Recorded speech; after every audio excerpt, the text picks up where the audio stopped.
The 2024 Republican presidential primary field is taking shape. The battle lines are becoming clearer, and so is the field of candidates. Is the odds-on favorites, if you look at the polling, still Trump versus Biden? That seems to be it, but it's just way too early to tell. I'm more angry now, and I'm more committed now than I ever was. Big challenge for these candidates is going to be how do they navigate Donald Trump? And how do they navigate Ron DeSantis? You and I have a rendezvous with death. Look at this! Hats off to you! Thank you so much, Iowa. We're going to put on a hell of a show for you. Thank you, Lee Wolf, the newest addition to the team. Thank you, Matt McDaniel. How about here for the Wolf and the McDaniel? Let's get this party started. So we've got an incredible show for you. And now you know you're here. You know why you're here. But let me just give you a little taste of what you're about to experience. In the back, we got Governor Kim Reynolds back there. Yeah? Huh? Up front over here, you got the Florida governor and first lady, Ron D. and Casey DeSantis. We got Nikki Haley coming tonight.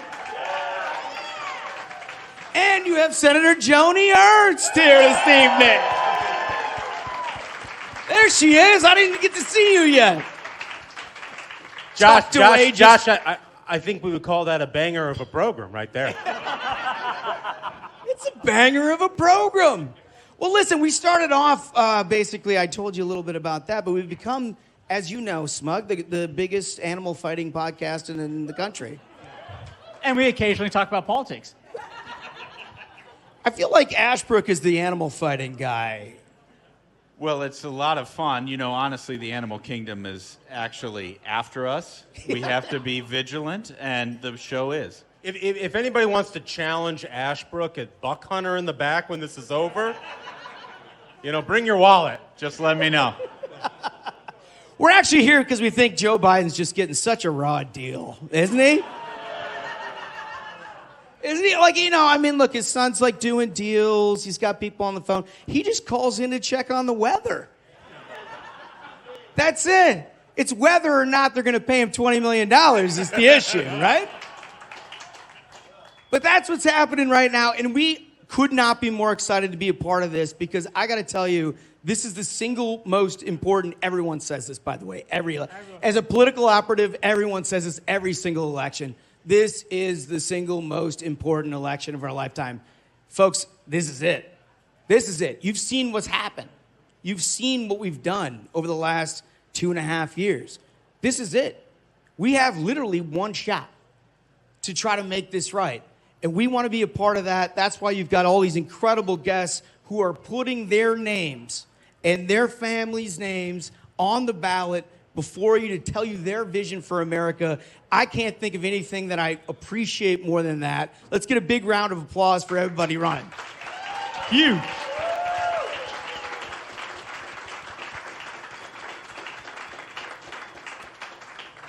Smug, you want to insult any journalists? That's a great question. So I've been told basically every national reporter in the country is here tonight. Can I see some hands? Do we have any journalists in here? There's one. There we go. There's one. They're refusing to identify themselves. Can you believe that? Smart. Let it be noted they're refusing to identify themselves. That's a subpoenable action, isn't it? I think you'll enjoy a game we have later on tonight. No, I can understand why they don't want to say too much at this point. Just so you know, though, as a heads up, you see some people around that, they bought tickets too. They may not be on your side. I'm pretty sure that there's no of the other side, but, we've got some journalists out here. So, keep an eye on all of that. Head on a swivel. Keep an eye on all that. We will. Listen, the first guest that we want to get to tonight, I know everyone appreciates the work that she's done. All of you Iowans love her to death. We love her to death. She is not only one of the greatest governors in this country, but she's also a very, very good friend. Governor Kim Reynolds, ladies and gentlemen.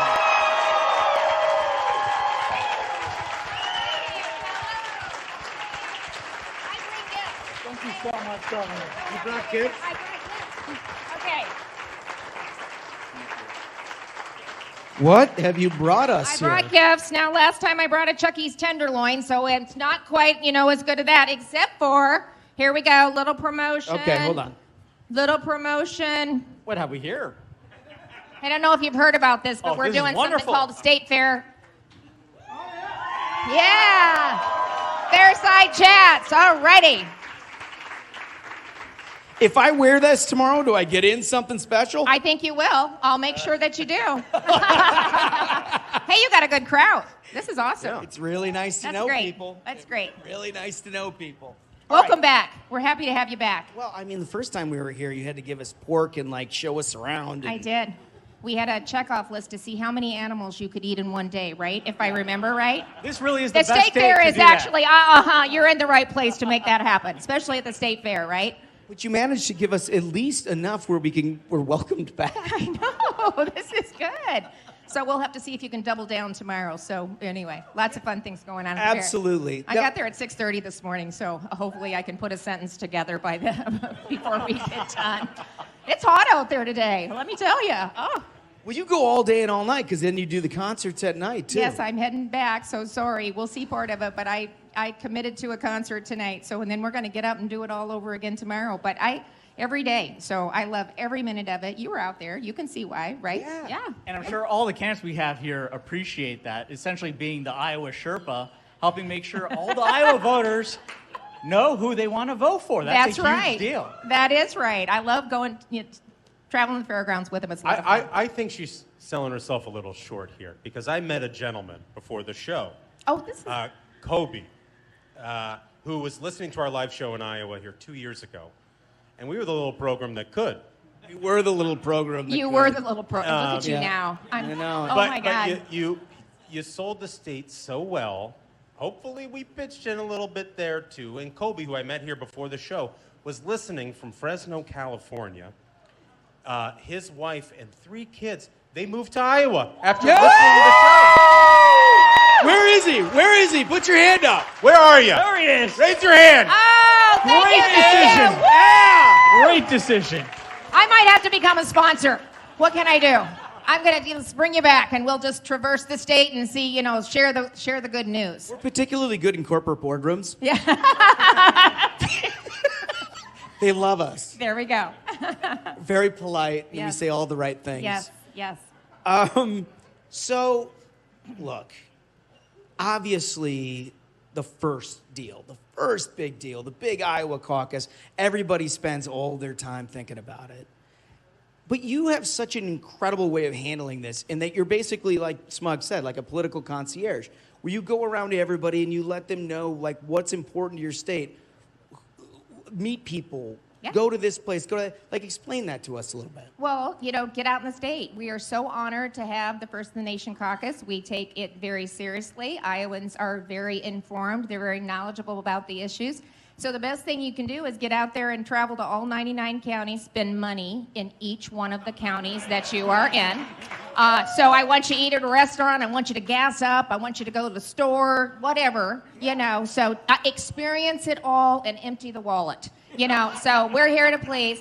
But honestly, they ask good questions. They really do understand the issues. And it's great for the candidates because it gives them a chance, I think, to really hone their message and to get to know Iowans. And it gives us a chance to talk about issues that are important. So I say do the full 99. I think a couple of candidates are maybe ahead of me. I'm getting a little bit nervous. I do 99 counties every single year. So there's a lot of pressure. Holy smokes. I think Joni's already almost done. Grassley's probably right behind her. And now I got the damn candidates that are starting to beat me because I'm so busy trying to take them where they need to go. What? Senator? No way. She was telling me this the other day. I know. I'm like, she said, January, I knocked half of them out. And I said, what the heck? Yeah. And so now I got the candidates that are about to get ahead of me. So I'm very competitive, and I'm feeling a little pressure, right? Yeah, but she doesn't have that belt buckle. Oh, that is a belt buckle. 11 days, I get to go to work in cowboy boots, blue jeans, and the bling belt. So it's awesome. It is awesome. Yeah, doesn't get any better. I just went to the boot barn. I've got 2 new coolest pair of jeans that I can't wait to, I'll have 1 pair on tomorrow. So just wait. I mean, that's a real swashbuckler. It is a swash. Yeah, it is. You know, the more bling, the better. Thanks for noticing. So one of the things I do when I brag about what all you've accomplished here is I call you the conservative Santa Claus because of what has happened over this past legislative session. It is mind-blowing what you have pulled off. So we have like a national audience watching on live stream. Could you just walk us through the list of gifts that you've given to fine people of Iowa? Well, first of all, I don't do it by myself, and I've got a ton of legislators here from the Senate and the House, and they rock and roll it. For these folks. Yes. Thank you. And I'm so proud of the team effort, and that's why we are rocking and rolling. So, you know, when I was running, when I said Parents Matter, it wasn't just a campaign slogan, it was a promise. And you know how legislatures work. I'm familiar. Yeah, a little bit, right? In the first 2 weeks of the legislative session, we passed the boldest universal school choice program in the country. Amazing. Amazing.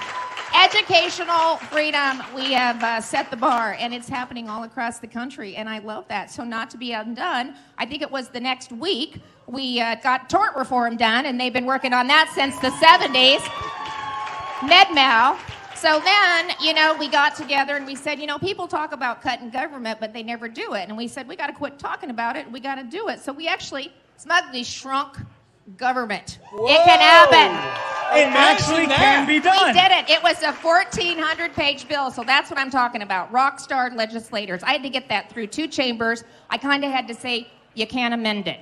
We just can't amend it. It's a 1,400-page bill, maybe a little technical, but we got to get it back and forth. And to my desk, they did it. I cut 21 agencies from my cabinet. We went from 37 down to 16. Projected $215 million savings over 4 years. Conservative.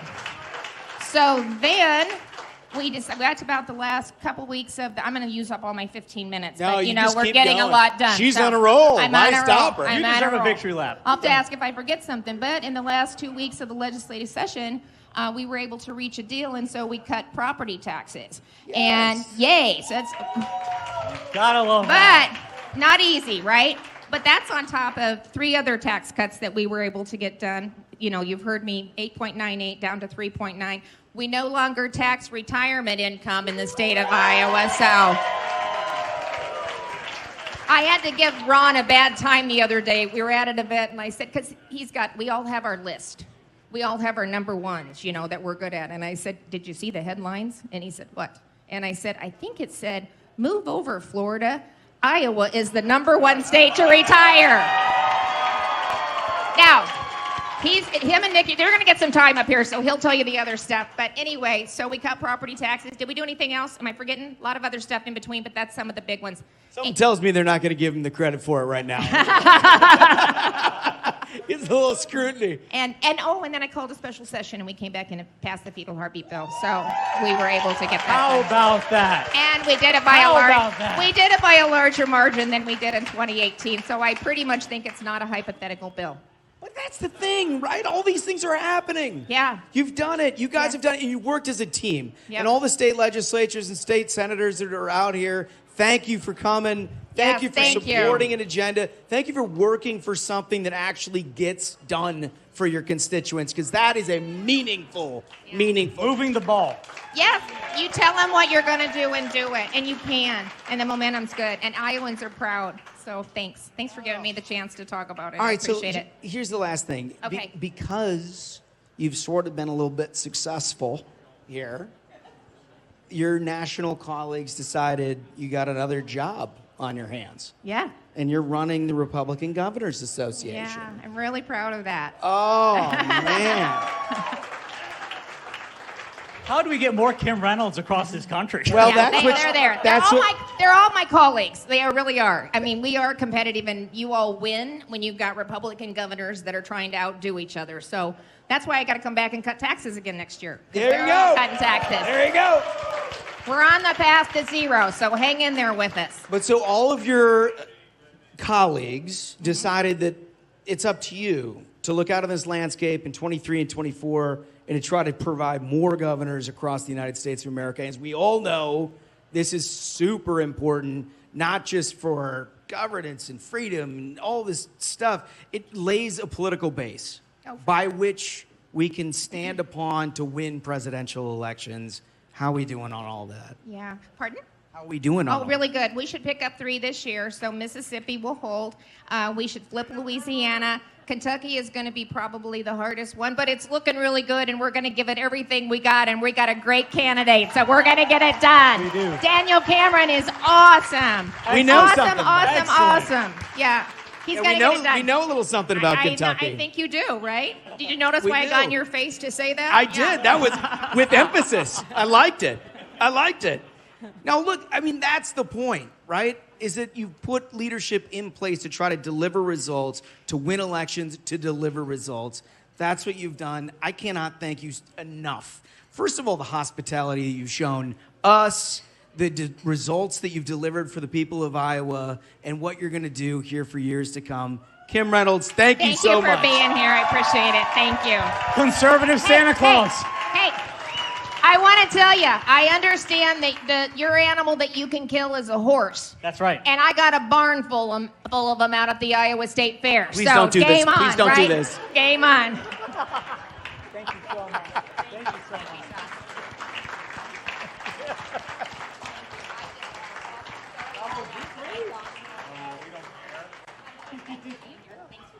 For those of you who aren't OG listeners, the very beginning of our program, Smug indicated that he thinks he could fight a horse And win.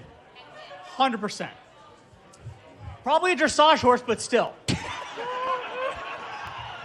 I believe what Smug said is horses are the prima donnas of the animal kingdom. 100%. Absolutely fragile. This episode is fueled by the American Petroleum Institute. No matter your politics, no matter the debate, one thing is certain. America runs on affordable, reliable energy. America's policies must recognize that Americans benefit from making, moving, and improving the energy right here in America. Today, America's oil and natural gas industry supports nearly 11 million jobs and provides American energy to keep this nation strong.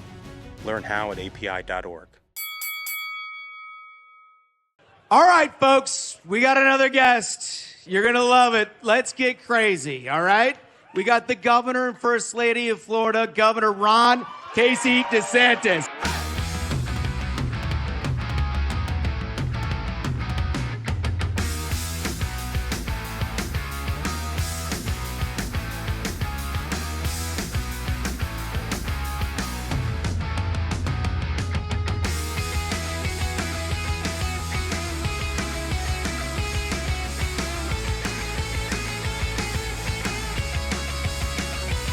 How about this, huh? You know, this is date night for us. This is really exciting. you know, Kim has done a great job here as governor. And when I came here like 6 months ago. We did an event. I wasn't running, but we did an event together. And someone did a thing saying, because they noticed, like I'm talking about things Florida's doing, and they noticed what Iowa's doing. They're getting all these great successes. So they said, Iowa may be the Florida of the North. And I'm like, well, then I started looking at what they're doing, and I'm like, you know, maybe Florida is the Iowa of the South.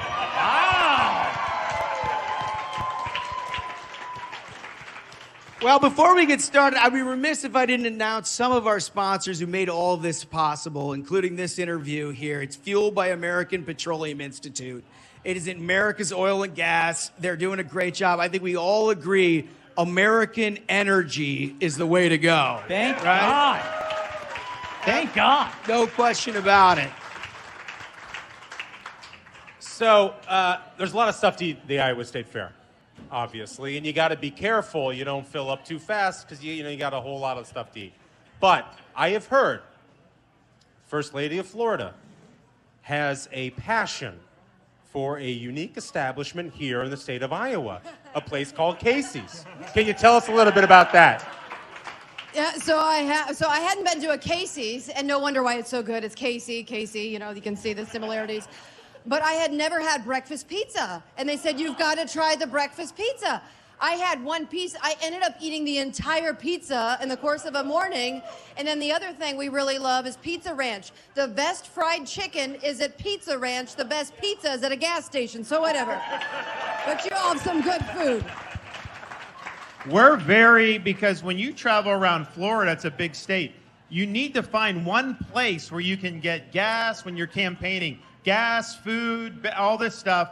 And so we're very picky about these service stations. So we have a lot of Wawa in Florida, which is Philly-based. And then we now have 2 Buc-ee's, which is Texas-based.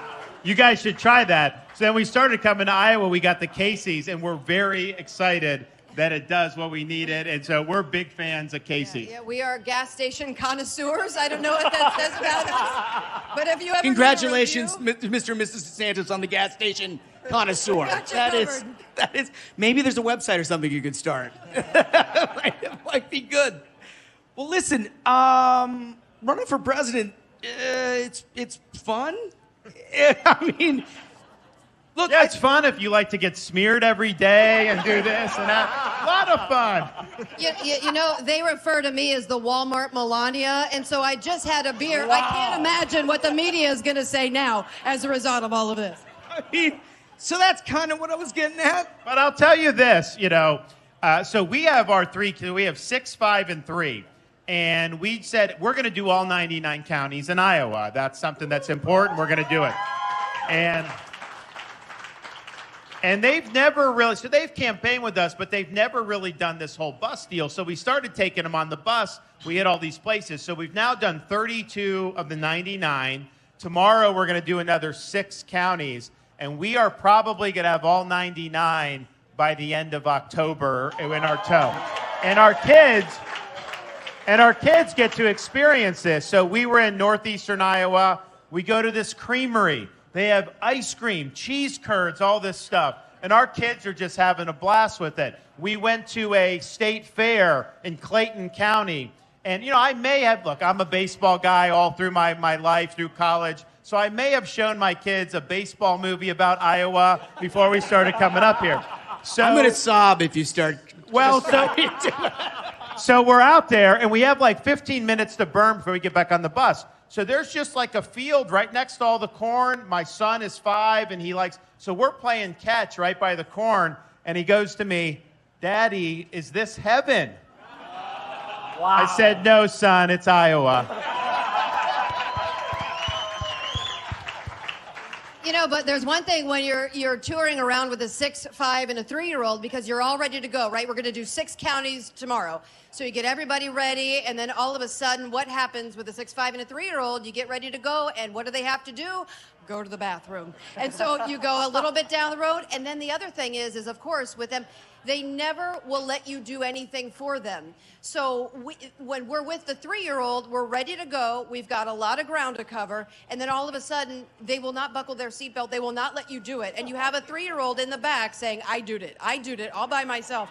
So it's like, we're like this down the road as we're going to gas stations and we're working on buckling our seatbelt. But it is fun, though. And the kids, by the way, are having a blast. There's nothing like getting a sugar high and then putting them in an enclosed car for 2 hours. It's awesome. Well, and the thing is, as governor of Florida, it's kind of a unique thing because, the people in Iowa are so nice. Normally, if I want to hang out with people from the Midwest, I just go to Fort Myers in January because half the Midwest is down there.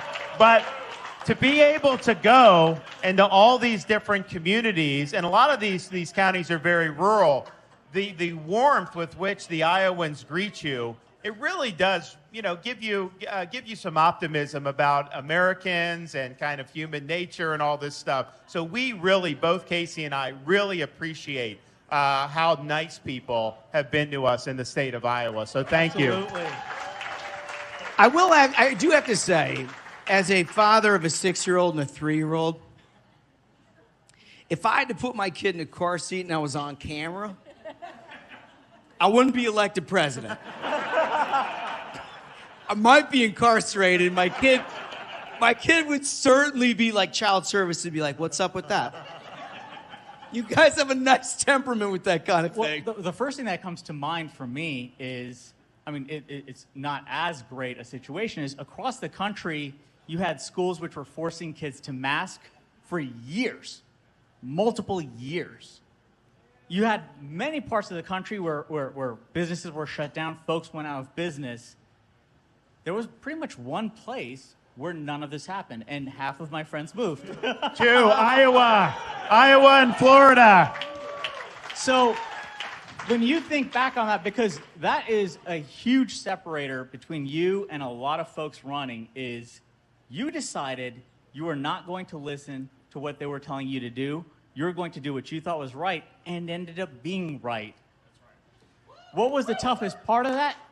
And who stood in the way of what you needed to get done in the federal government, other than Fauci, who was causing problems for every American possible? What were the problems that you had to stand up to? So what was the thing? It was, I literally, when I bucked the establishment on this, I was public enemy number one in this country, from the corporate press, from the left, even from people in my own party, including a Republican White House, to be frank. They did not want us doing this. They thought that I was jeopardizing their ability to carry Florida in 2020. So I got huge blowback for doing it. But look, at the end, and a lot of my supporters were like, dude, you're getting killed with this. Like, you need to just force someone to wear a mask or do something so you can say you're doing stuff. But at the end of the day, I think as a leader, you've got to make a decision. Why are you in this chair? And for me, I have got, as a leader, to care more about the jobs of the people that I represent than I do about protecting my own political hide. So we just had to do what's right. Solid. So your governor here, because I remember when we did the schools, oh my gosh, like every national organization came down acting like all the kids were going to drop dead. That was not true with the data, but your governor here took the same position. They pilloried her for making sure Iowa children can be in school, and she was right to stand up for open schools. So we know how the press covers breathlessly the off year, before the election starts, and its whole process and campaign and whatnot. But it's all about laying the infrastructure for ultimately what happens in a first debate, which I think is always kind of the big kickoff to presidential season. There's a lot of talk about this debate. There's a lot of talk about whether or not the former president is going to show up or not.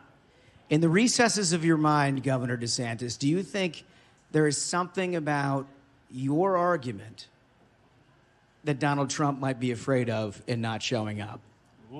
Look, you have to earn this nomination, and you have to show up. You have to debate. You've got to be willing. You've got to be willing to answer questions. You've got to be willing to defend your record, and you've got to articulate a vision for the future. I'm proud of what we've done in Florida. If you look at when I came in to where we are now, we're leading the way on so many different things. And oh, by the way, we used to say Florida was a swing state. Now people just assume it's a deep red state. That wasn't the case before I was there. So, but you also have to say, why are you running? And I can tell you, I'm running because this country's in decline. Simply managing decline isn't going to be acceptable. We have to reverse the decline. But doing that is not about me. It's about you, and it's about the American people. It's that agenda that matters. And I may be a vessel for that. I'm a leader. But ultimately, I'm running to do something. I'm not running to be somebody or because it's about me. So we've got to have an agenda that's going to hold Biden accountable for his bad governance and his failures, but is also going to offer the American people a positive way out of this mess. And I will do that. My question to you, day one, you're in the White House. What's the first thing you do to make America Florida? Or Iowa, for that matter. First of all, I think it's important that, we're going to have all the executive orders written before the first day. We're going to have all the legislation. We're going to have work with the incoming Congress about what we want to do in the House, Senate with budget, all that stuff. We're going to have thousands of political appointees ready to go to be able to send for confirmation. So we're not going to sit there and waste any time. You only get a certain amount of time to strike while the iron's hot in our system. Those first 100, 150 days, every second of that is precious. So we will be ready on January 20th, 2025 at high noon. As soon as we take that oath of office, give the speech, we're getting to work. We're going to take all of Biden's executive orders and regulations and throw them in the trash can on day one. We're going to declare the southern border to be a national emergency. We're going to mobilize the military. Outstanding. And I'm going to handle these drug cartels. If they're bringing product in, we're using deadly force against the drug cartels to hold them accountable. And you are going to see us take the initial action, such as replacing the director of the FBI, cleaning out the DOJ. We need to bring this administrative state to heel, and we are going to do that on day one. It begins.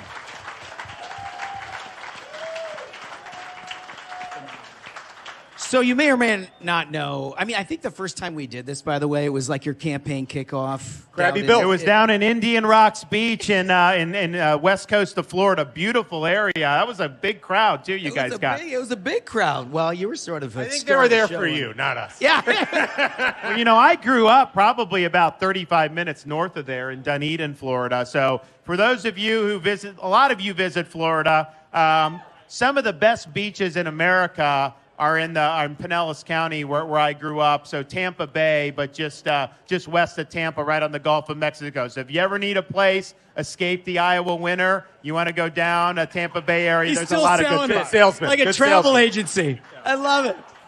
So we asked you the 3 questions and we got it, but we've added another, and this is going to be a little bit different.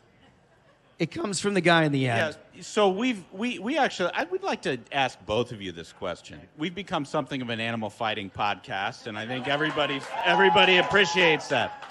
And one of the things that I don't know if everybody from Iowa has an appreciation of is the governor of Florida has taken a very serious stand against pythons, against gators.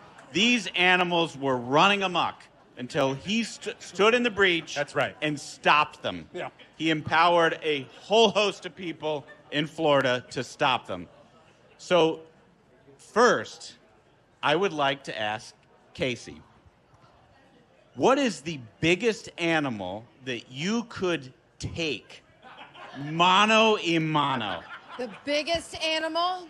That's an excellent question. Well, have you ever seen how they go after the pythons, by the way? If you're ever wondering, because when we first moved to Florida, I'm thinking they have like this strategic technology and you hone in on them or you shoot them or whatever. No, these are people that will literally drive down the side of the road in a van with the door open. They have a stick. They see one of these things on the side of the road. They go and hit it and grab it with their hands. That's how they go after the snake. That's how you got to do it. I don't think I would want to do that ever. The biggest animal, I'm just trying to think. Python is a terrible, terrible animal. Yeah. And thankfully, the governor has marshaled people from Florida. I think if you look at the python, we've been able to handle a lot of these pythons over the years because we do a python competition. You guys want to go down? If you catch the most pythons, you get a cash prize. It's true. We're happy to do it. Yeah. So just let us know. You can use it. And I think about it like the python. You know, you can kind of grab it. It's not the easiest thing, but you can do it.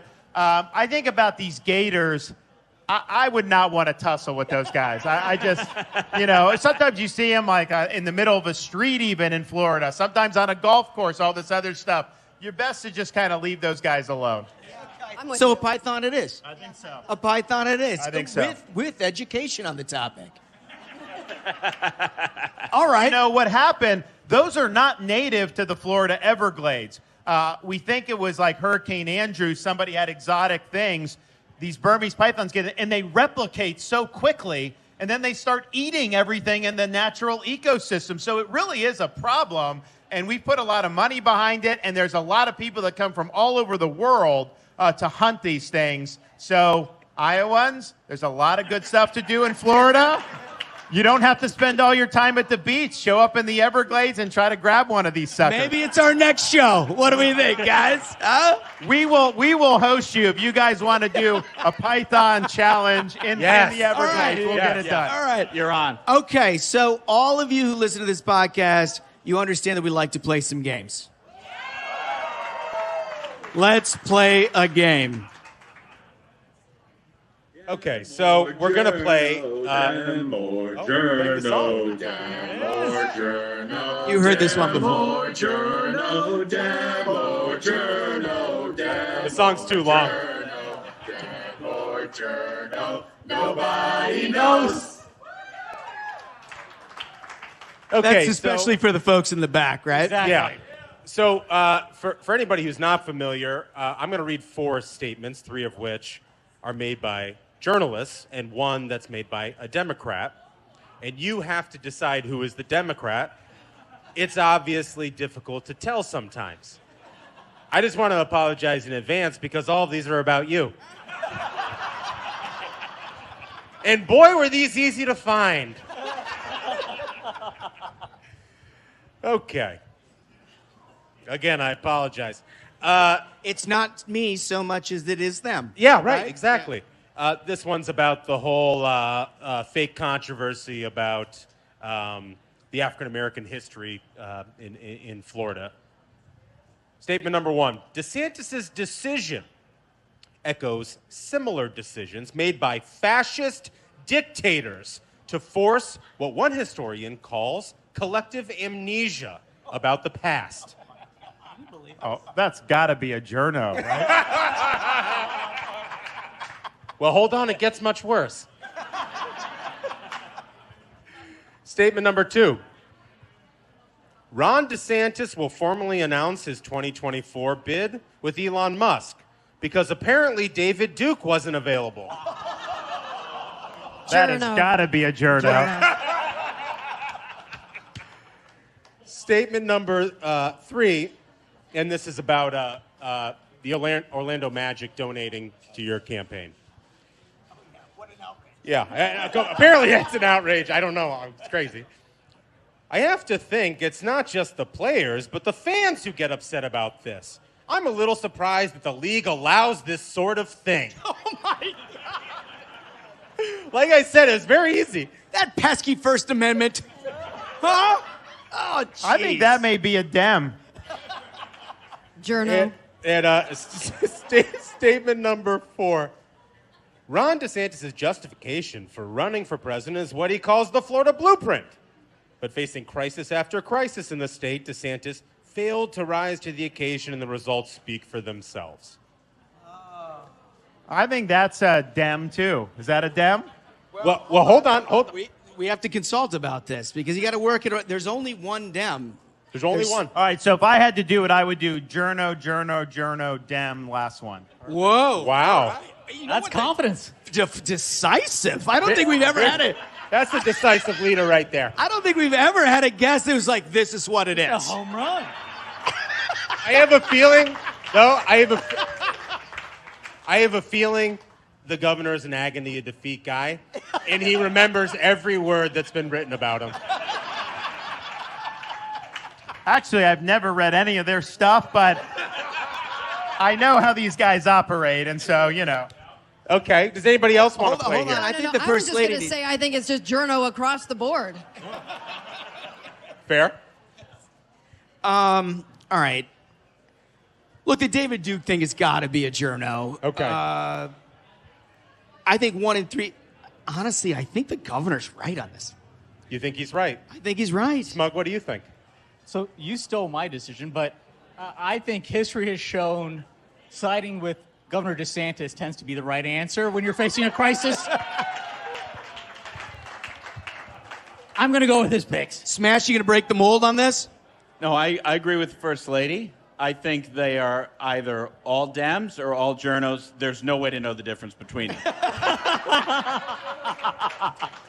Okay. So apparently you're a fascist dictator. That was from CNN. Wow. Apparently you love David Duke. That was from Vanity Fair. Wow. Apparently the league should stop teams from donating to you. That was Jim Acosta. And you are right. Number 4 was the Democrat. Got it right. That's the win. He knows. That's the win. That's the quickest win on Dem or Journo that we've ever had by a long shot. Ladies and gentlemen, the governor of Florida, the First Lady, Ron Casey DeSantis.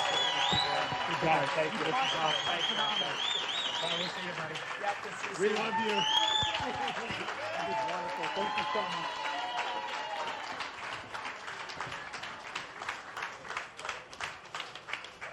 Boy, oh boy, we're moving right along, aren't we, folks? This is a high energy crowd. These Yeah. folks are on their feet shouting. Who's got the shot pass back job over there at the bar, by the way? Because it's kind of packed up. We need to order some shots, get it passed back through the crowd, make sure everybody's having a good time. Let's do it. Let's do it. All right, so we've got, yeah, I mean, sure. All right, so our next guest, good friend of the program. We've had him on here before. He killed us with hilarity last time we had him, last time we were in Iowa. He is the GOP chairman. We are welcoming Jeff Kaufman to the stage.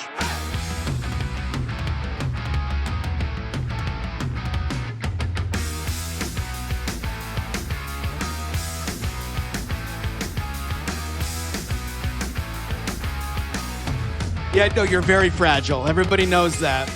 Well, that was our first impressions. What a gentleman. Thank you. First of all, thank you for having us in your great state. Thanks for hosting all these people. But I have a serious question that we need to talk about here for a minute. Iowa caucus, how does it work?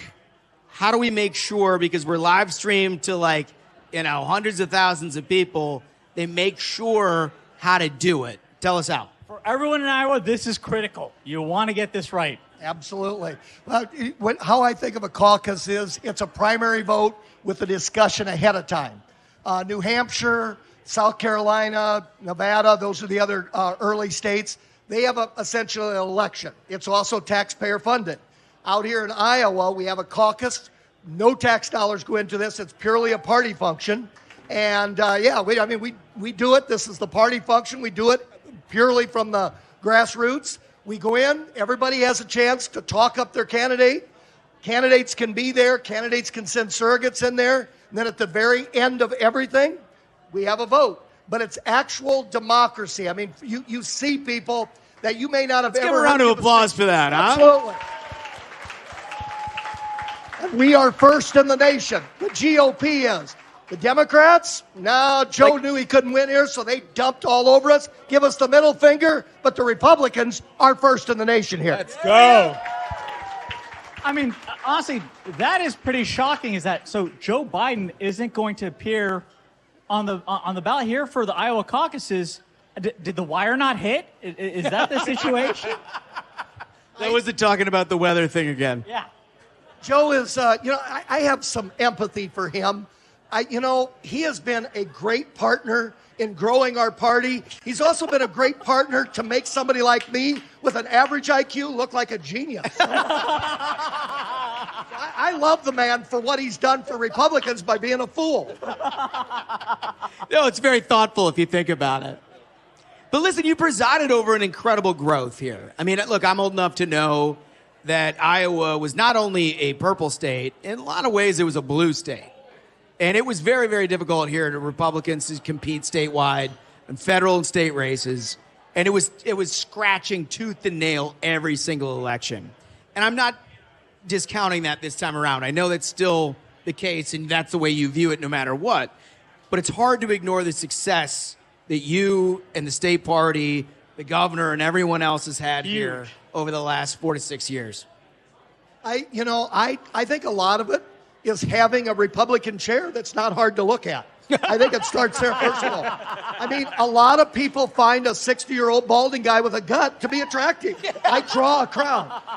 But is your calendar coming out anytime soon? I think the people would be interested. No, in all seriousness, this isn't about the party. The party helps to get great people elected. I'm looking over there. There's Jack Whip for the majority leader, Pat Grassley, the speaker. We've got the greatest governor in the United States of America. All of our federal officials. All I am is a conductor on a train of quality cars. Yeah. I mean, we've mentioned that on our show many times. The Iowa GOP is essentially a model the rest of the country can look at and build a farm system of success, top to bottom, just boxing the Democrats out from the jump. It's incredible. So if everybody wants to get involved, if they haven't gotten involved with individual campaigns, where do they go and how do they do it? Everything can start right on the Republican Party of Iowa website. And the bottom line is all 14 of the candidates that are running for president, although Chris Christie decided he's not going to come to Iowa. So the 13 folks that are coming here, I wished he would. I mean, honestly, I do. But if he's going to blow off Iowa, then I'm going to say 13 candidates that are here. All of them have websites. All of them are starved for people to get involved. And make sure you know where your caucus is. Show up. You'll be welcome. We may have some differences, but the bottom line is, when in the end, we are unified to remove that fool in the White House. That's right. That's right. And if you go and you sign up, you get a free calendar of Jeff Kaufman. It's a bikini calendar, folks. You're not going to want to miss it. Jeff Kaufman, thank you so much. Thank you so much. I just threw up in my mouth.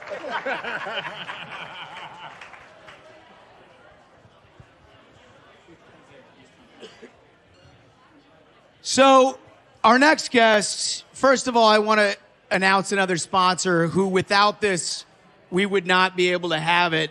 Our sponsors are the reason that we're able to rent out places and do all this equipment and everything else. This is by the Bastion Institute. The Bastion Institute's mission is to promote and discuss the ideas and principles around American strength abroad and why that's so important to everyday Americans here at home. You can find out more at bastioninstitute.com.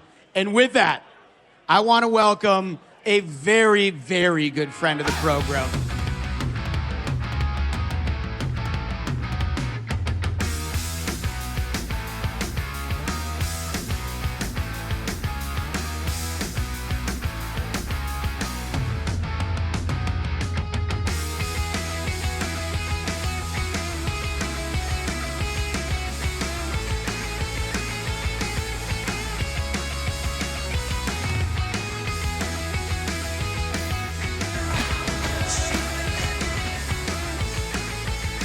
Hold on, before you start. I am absolutely confident the last time we were here, you warned us not to eat these kind of things in public. Hey, this is good stuff. Okay, if you didn't see a little promotion, so Intvelts in Pella provided some beef sticks. So we've got beef sticks for the fellas, and we have coasters from a famous little ball field that's in eastern Iowa. Oh, right, yes. Coasters from the Field of Dreams. Wow, I love it. Yes. Wow. I love it. Yes, it is heaven. Thank you so much. Ron was right. You're going to have to teach us, if we're going to do this on camera, you're going to have to show me the right way to do that, like you did the other thing, because that's All right. troubling. But thank you for that. That looks so good. So good. Listen, we haven't gotten enough foreign policy. Let's do it. And I know that you focus a lot on this. A lot. Thank you, Bastion Institute. Yeah. Really Thank appreciate you, it. Bastion Institute. Yeah, thank you. So, look, it's obvious to all of us who follow politics at a granular level what Democrats and people who just kind of like don't understand the way that the economy and energy and all these things work are putting in place policies that make us more reliant on China. And I wondered if because look, you have a great way of relating to people, where they live and how it affects them. Why should we care about this? Absolutely. Okay, how many of you are veterans out there? Thank you all so much. Thank you all so much. Thank you. Okay, how many of you out there know a veteran? That's right. Okay. So you can see, here in Iowa, we do have a high percentage of veterans that live in our population, and they have served their country, and so they see the way the world is. And we know that we live in the greatest nation on the face of the planet, right? They also understand that America needs to remain strong. And we can't allow leadership, such as we have in the White House today with Joe Biden, to continually appease our greatest adversaries like China. That's right. We can't do that. So it is so important that we remain strong on the world stage. I always believe in America first, but never America alone. This is where we can leverage our strength, whether it's through economic ties and trade, whether it is through diplomacy, and in certain times, when the time is right, when diplomacy fails, it is through the strength and the might of our military.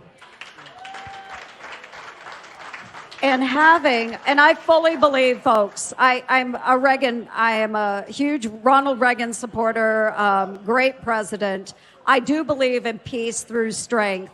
And if we can deter our adversaries, we're all the much better for it. Does it surprise you? Because, look, I mean, for those of us who are not in the Senate or in the House, and we're looking in through the looking glass of news media, and we're watching things like the Inflation Reduction Act, right? Seriously? Which is basically like just Green New Deal light. Yes. And for those of you who don't follow this, I mean, literally an important point of this is that they take away American production of energy, and then they incentivize a form of energy that's entirely reliant on China. When you talk to your colleagues, is environmental extremism so ideological that they just can't see the forest through the trees on this? Yes, and this is what I call the Democrats worshiping at the altar of climate change. Okay, so they are so driven by their climate ideology that they have lost all sight of reality. And I'm going to give an example. When it comes to national security, this administration and President Biden, they thought of the bright idea to move our military to an all-electric, non-tactical vehicle fleet. Okay? That's just boo. That is just the boo. Wait, okay. So you mean in combat zones there are not electric recharge stations like for your Tesla? I know. Okay. So we're starting, Smog, we're starting with the non-tactical vehicle fleet. So that would just be the normal vehicles. But the intent is to move the military to all electric. So some of you know my background. I was a transportation company commander that ran convoys. Yeah.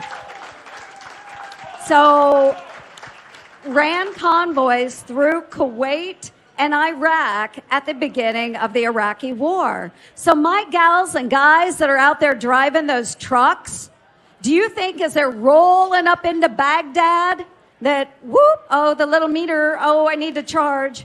Excuse me, Mr. Iraqi, can I charge my vehicle here beside your camel?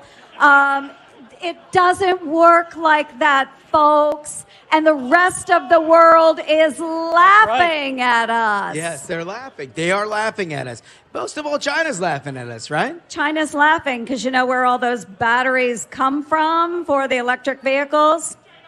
China. And where all the solar panels come from? Oh, China. I mean, that's the thing that blows my mind the most about this whole deal is that, look, if you can get over the fact that you have to plug your electric car into a grid that's ultimately fueled by oil and gas, if you can get over that hypocrisy, the idea that the car itself is entirely reliant upon foreign materials in order to make, right? That's why I asked the question. Like, I just can't. They can't conceptualize this? Yeah, no, they can't. And you know, I do believe in consumer choice. If you want to drive an electric vehicle, good on you. It is consumer choice.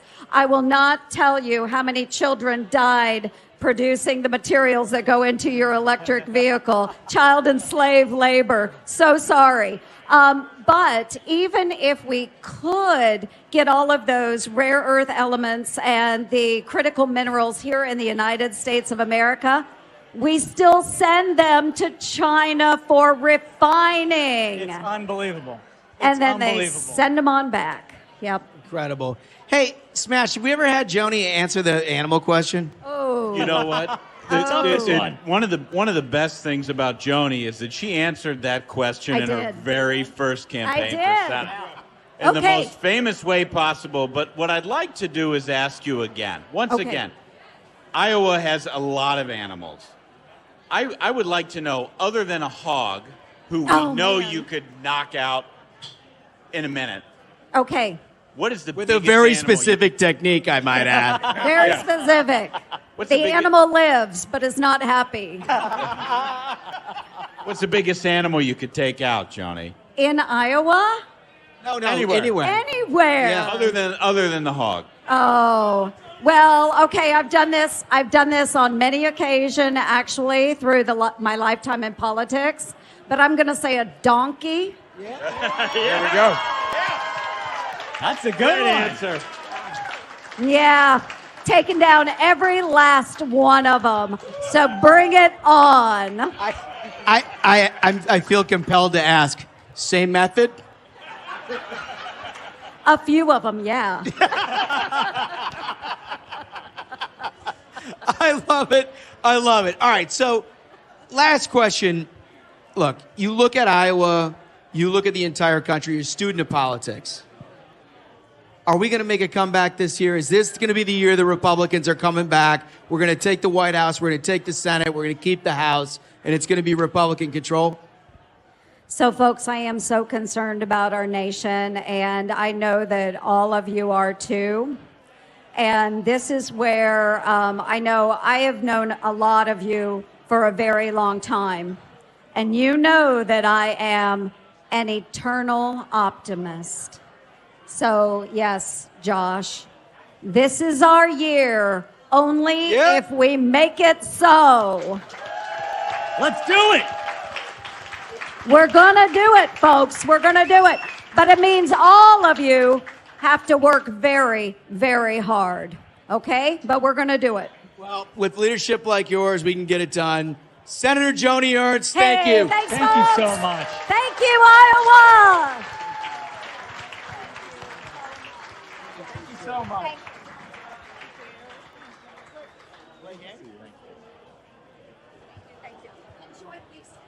Yeah, thank you for the beef sticks. All right. It might be time for our signature game.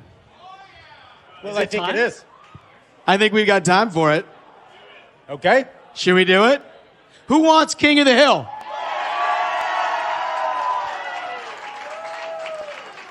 Who's playing? I mean, I'm the damn champion, so I got to play it. So, Holmes, you're the defending champion. Who are you bringing today? Well, I got David Frum. It was kind of a weak victory. I mean, it was a big victory, don't get me wrong, but he's not like a perennial champion, so I feel like I'm a little soft. For those of you who don't know the rules, where King of the Hill came from was this new era that we had during the Trump years, where you had people profess to be conservatives throughout their entire lives. Then all of a sudden, one day, they woke up and they're more liberal than Bernie Sanders. And we decided how best to do this, but chart their daily commentary and make a game out of it. So that's what we've done. Mine today is David Frum. And I'm bringing to the table the old fat man, Steve Schmidt. No. You're playing my man against me? I'm playing your man against you. Unbelievable. I think it's time to go ringside.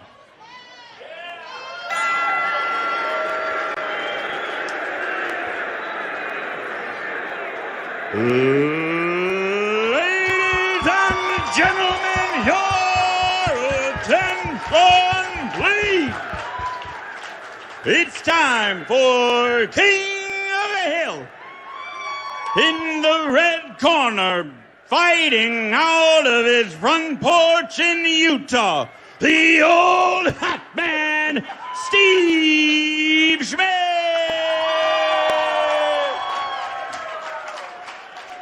And now, fighting out of the blue corner, from a place nobody knows,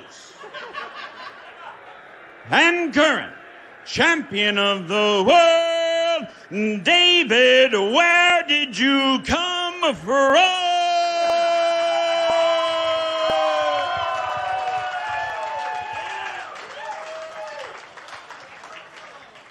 Oh, that's great. I love it so much. It literally is like the highlight of every one of our shows. Because I don't know what he's got, and then he comes at it, and I'm like, oh, God, that's just perfect. I just want all of our fans to know, John Ashbrook has never pre-recorded that. Every single time he does it live. He does it live every episode. And so, wait, you're the judge? This is going to be a special one. No.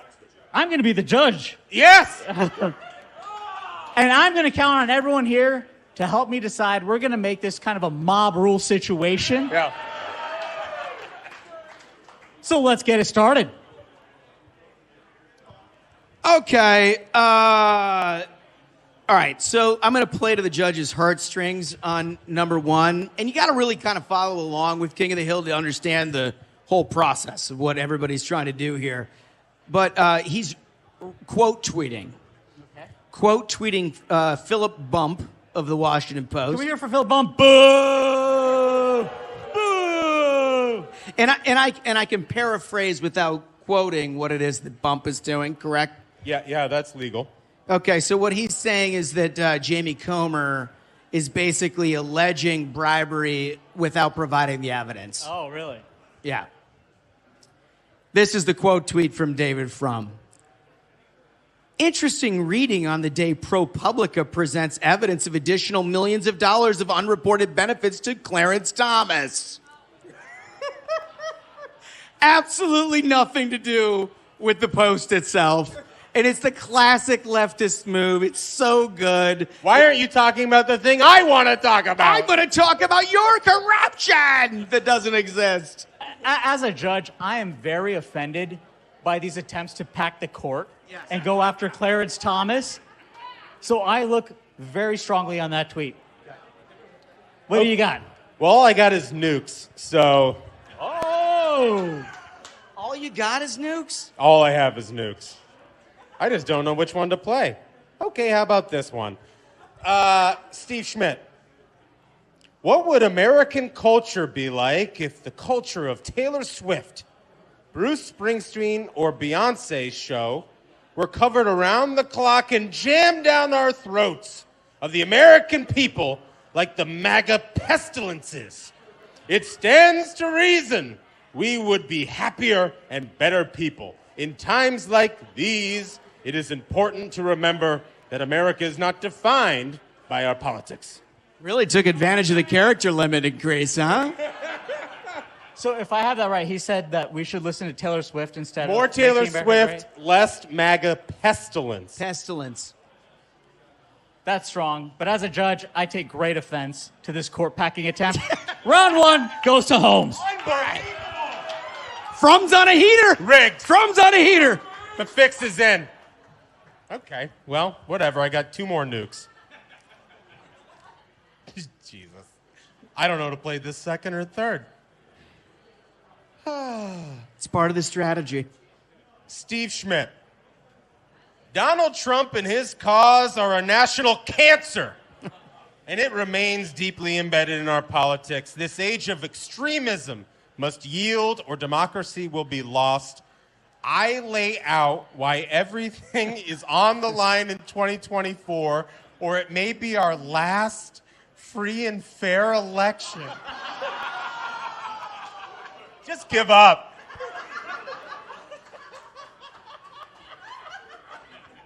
This fucking guy. Okay.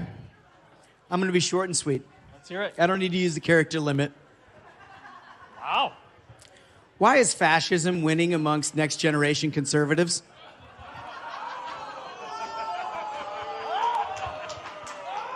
Wow. How do you beat that? I mean, wow. He's saying we're not going to have another election. We're all fascists. I'll say this. We're a national cancer. You're going to tell me that wins. So when you say that, oh, if we don't vote Democrat this time, we won't have any elections, we heard that 4 years ago. That's a microwave take. This is unprecedented. 2-round knockout, though. Victory goes to Holmes. Duncan with another loss. Rigged! Huge loss for Duncan. I feel like the whole crowd's against you. From. God, what an idiot. I hope you have an Uber out here pretty fast. I think this crowd's going to be coming for you, Smuck. I mean, look, I feel like that's 4 straight, by the way. I'm not sure we've ever had 4 straight. Plus, we get the added benefit of our next guest. We do have the added benefit of our next guest. Again, brought to you by API, America's oil and gas industry. You can learn more at API.com. This is Governor Nikki Haley.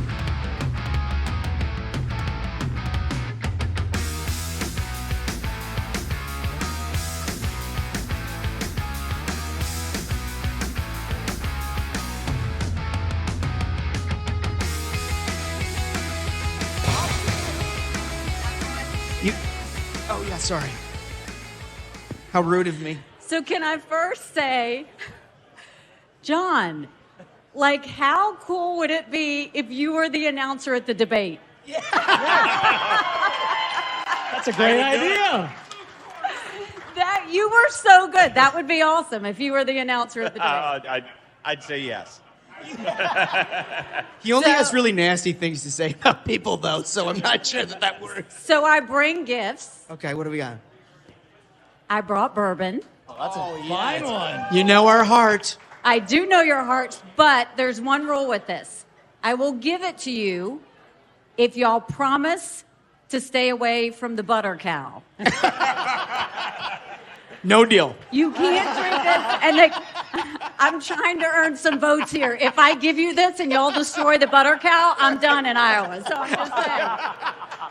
Thank you so much. Thank you so much. Thank you so very much. Kentucky bourbon. We love every second of this. Thank you. Well, listen, gosh, where do I start with this? First of all, how are things going? I feel like you're everywhere. Every time I turn on the TV or I read a headline, you're in one city after another. You've been all over Iowa. I mean, you having fun? Yeah, I mean, you have to have fun, but I am either in Iowa or New Hampshire or home in South Carolina, and then it's rinse and repeat all over again. And, I mean, that we've done over 40-plus events here in Iowa. We've done over 40-plus events in New Hampshire.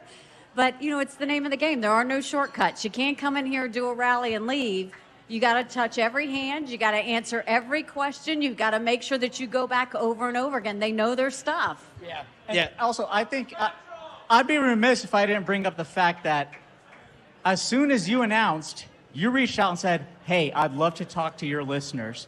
And as soon as we announced this event, you said, hey, I'd love to talk to the folks of Iowa. An So OG thank you friend of for the that. program. Always happy to be on the program. So, all right. Look, I got to imagine the running for president. The way that I view you is you're like a remarkably normal human being for all the jobs that you've had, right?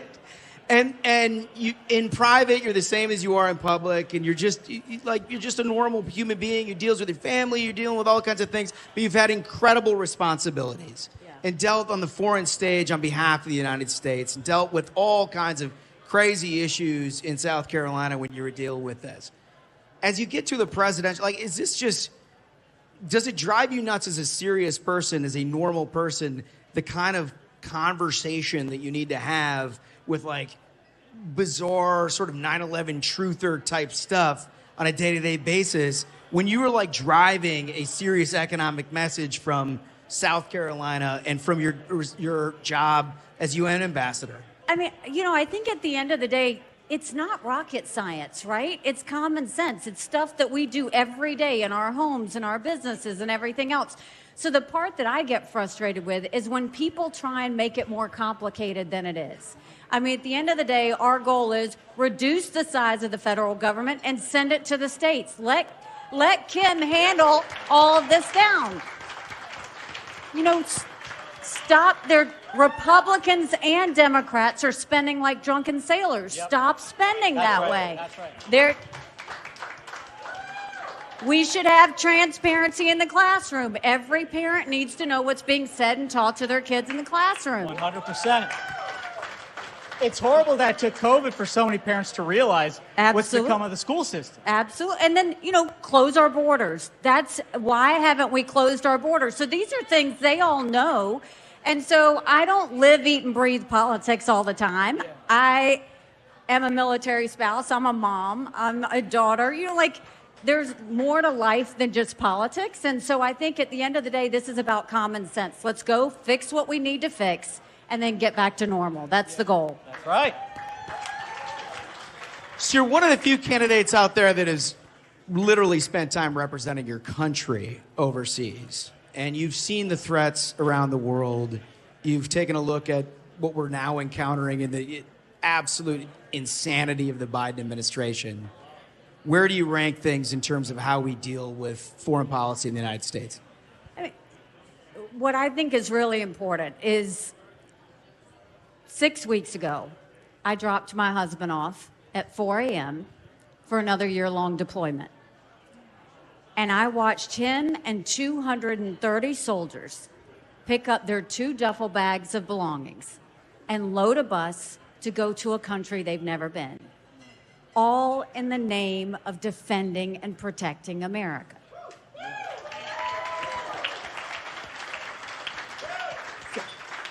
They're willing to sacrifice their lives and their families because they still believe in this amazing experiment that is America.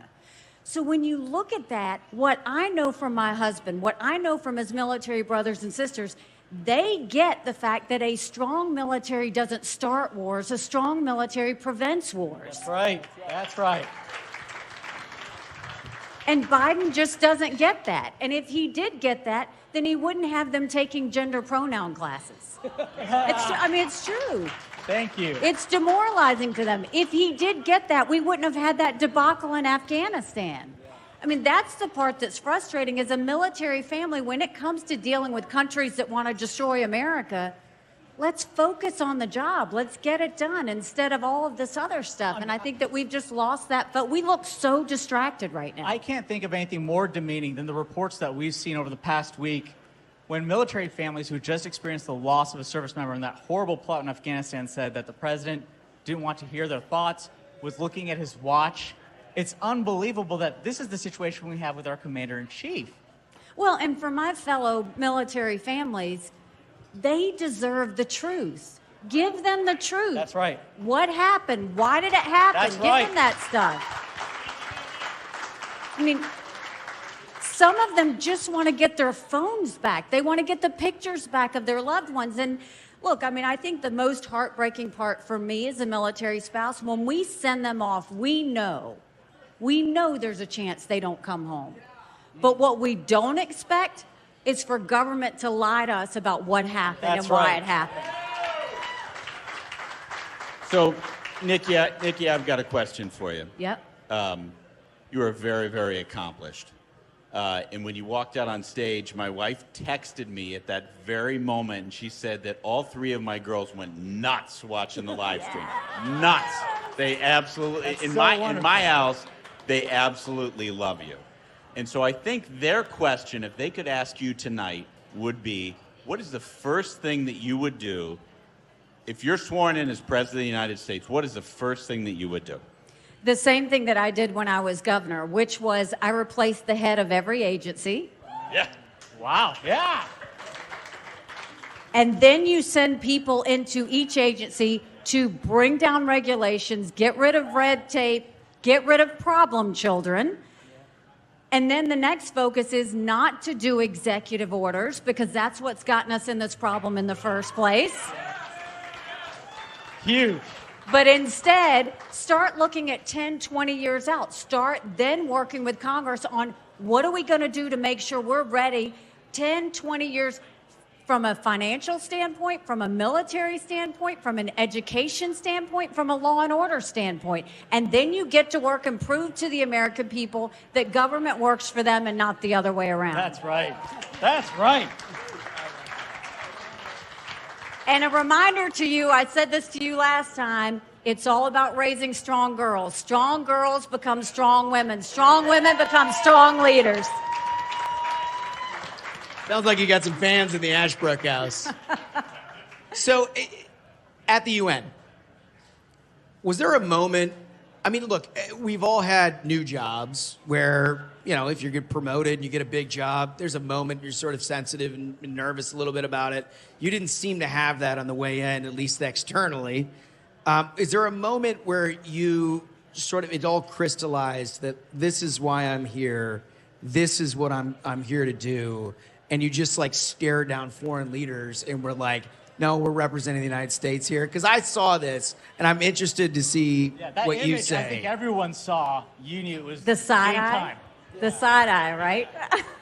You know, I want to tell you one story first, because I think this is what crystallized it for me. When I got there the very first week, and you're trying to really find your footing and get things ready, the first week I'm there, someone at the U.S. mission at the United Nations gets on the phone with press and these other organizations and tells them what my agenda is. It was not my agenda. And so I asked my staff, I said, who the hell went and talked to the press and said this? And I said, whoever it is, I want him fired. You're not ready for who it was. John Kerry's sister. Are you serious? That was your first fire? What a badge of honor, huh? So I said, Hero. she apparently had a job at the U.S. mission at the United Nations. So I said, you got to get rid of her. And their response was, no, she's here for 6 more months. And I said, you get her key pass, you get her computer, and I will pay her to sit home. Yes! That's how you handle it. You have to set the tone of what you're going to do. And when you hear them talk about that deep state, when you hear them talk about all of that power that's up in there, you've got to clean that out. And we never had problems like that anymore when we got rid of his sister. And that wasn't because there weren't more like him. It was because they realized we were serious. Yeah. And then, you know, when it comes to dealing with foreign actors, I negotiated the largest set of sanctions against a country in a generation with North Korea. But in order to do that, I had to convince China and Russia to come on board. You don't convince them by running scared. You convince them by showing strength and letting them know what you expect of them. That's what we've got to go back to. It seems to me it's a lot better option to have a country scared of you than have to spend on sending arms because they stopped being scared and started a war. Think about it. I mean, did we ever think we'd look at the sky and see a Chinese spy balloon looking back at us? So as ridiculous as that was, fine, but what does Biden do after that? Sends Blinken to China, sends Yellen to China, sends John Kerry to China. That's exactly what you don't do. Instead, they're going and trying to appease the same country that wants to destroy us. China's been planning war with us for years. The last thing you do is let them think that we're scared of them. We're not. We absolutely can defeat them if we will wake up and get started. That's right. That's fantastic. That's fantastic. All right, pure politics here before we get to the finale. You look across this room here, and you've spent a lot of time with an awful lot of people in Iowa. Nikki Haley going to win the state of Iowa? You know what? Let me ask you, because this is what we're looking at. If you're looking at we're $32 trillion in debt. You're looking at the fact that our kids are so far behind in education. You're looking at the fact that we're seeing crime we've never seen before across this country. You're looking at the fact that 75,000 people died of fentanyl last year, and China knows exactly what they're doing when they send it over. Right. You're looking at the fact that we have open borders, and you're looking at the fact that Russia has invaded Ukraine, China's on the march, Iran's building a bomb, North Korea's testing ballistic missiles. If you know all of that has happened, the key to us getting things back on track is to have a lot of courage. Courage from everybody in this room. One, courage for me to run, and courage for every one of you to know, don't complain about what you get in a general election if you don't play in this caucus. It matters. It matters. We're going to get used to this face because we're going to keep coming back over and over again. I'm determined to earn your support. We have a country to save, and I think together we'll get it done. Fantastic. A rouser. A rouser. Are you ready for a game? I'm ready for a game. We got another game for you folks. Is it a cheesy game or is it a cool game? It's a cool game. It's both. If we're being honest, it's both. We're going to play Veep or VP. Kamala is the Veep. Kamala is the Veep.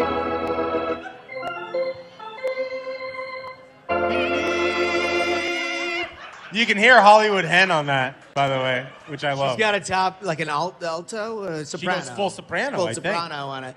All right, so for those of you who haven't heard this game before, the HBO show Veep was Selena Meyer.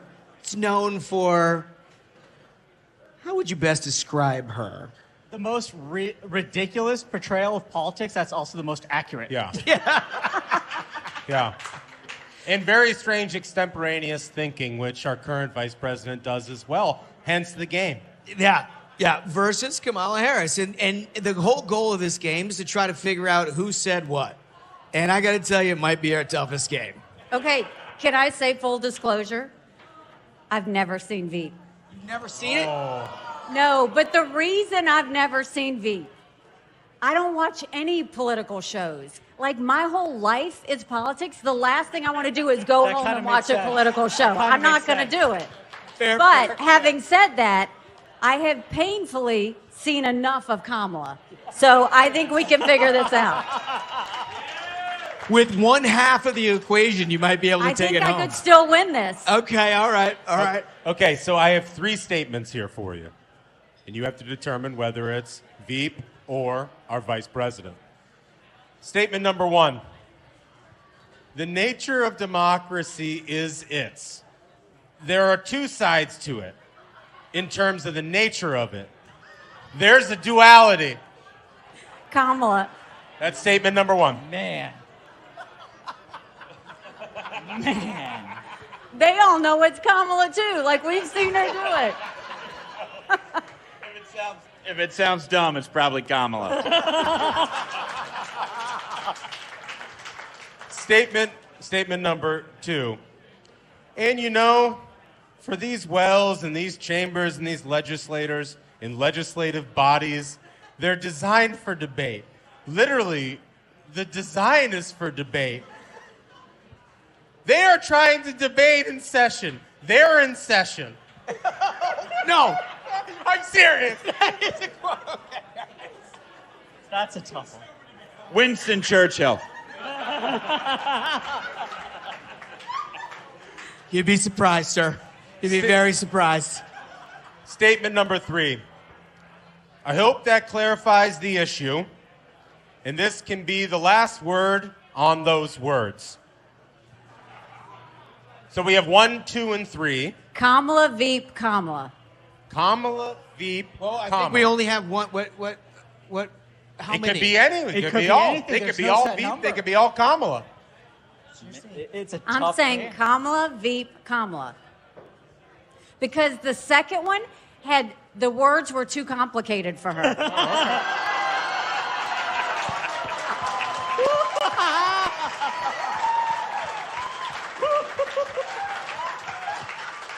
It's true. Somebody's throwing darts tonight. Wow. Well, Wait till the debate. I mean, you gotta imagine. That's good. You gotta imagine ChatGPT's like, I could be vice president. What the hell? Like, Okay. Holmes. I mean, I think she might be right about number. She's very convincing on number 2. Okay. I think I'm. I think number 1 is definitely Kamala. Okay. I think 2 is probably Veep, and I'm going to go with Kamala on number 3. Okay. Smug. just to play the odds, even though I think number 3 is Kamala, I'm going to go with Veep, just to be different. Number 3? Number 3, so it's Kamala, Veep for me. Okay. I just as a reminder, I have to take myself out of this game. Oh, yeah, you've been compromised because of our collusion. We collaborated. We colluded. Okay, so... That's the kind of integrity you can come to expect here on the That's what we do. That's right. Number one, the nature of democracy is there's two sides to it in terms of the nature of it. There's a duality. That is Kamala Harris. My God. Funny enough, though, and this is just sort of an aside because I hate this White House so much. Kamala Harris did that in an interview with Jennifer Palmieri, who was a... Wait, what? A White House... Are you serious? Comms Jen, director. no. And it's an official thing. Jen Psaki. Oh, No. Jen Psaki. Oh, Jen no. Palmieri? Yes. Palmieri? Are you This was kidding? at a White House official event. That's what she came up with? Yes. Number 2 was actually... No. That's number one. Oh, That's number God. one. Hold on. For the Almost had a journos here in the stroke. back, what are you doing at work? You know that's ridiculous. Number two, and for these wells and these chambers and these legislators and legislative bodies, they're designed for debate. Literally designed is for debate. They are trying to debate in session. They are in session. That is Kamala. Are you serious?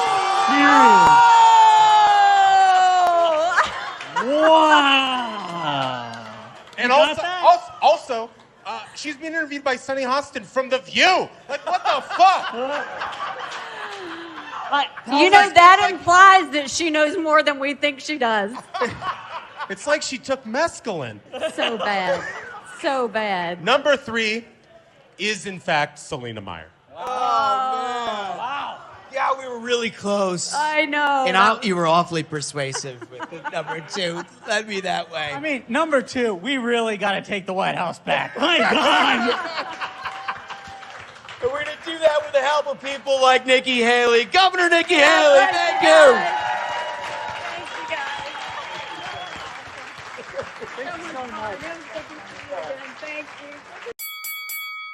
This episode is fueled by the American Petroleum Institute. No matter your politics, no matter the debate, one thing is certain. America runs on affordable, reliable energy. America's policies must recognize that Americans benefit from making, moving, and improving the energy right here in America. Today, America's oil and natural gas industry supports nearly 11 million jobs and provides American energy to keep this nation strong. Learn how at api.org. We hope you've had a good time today.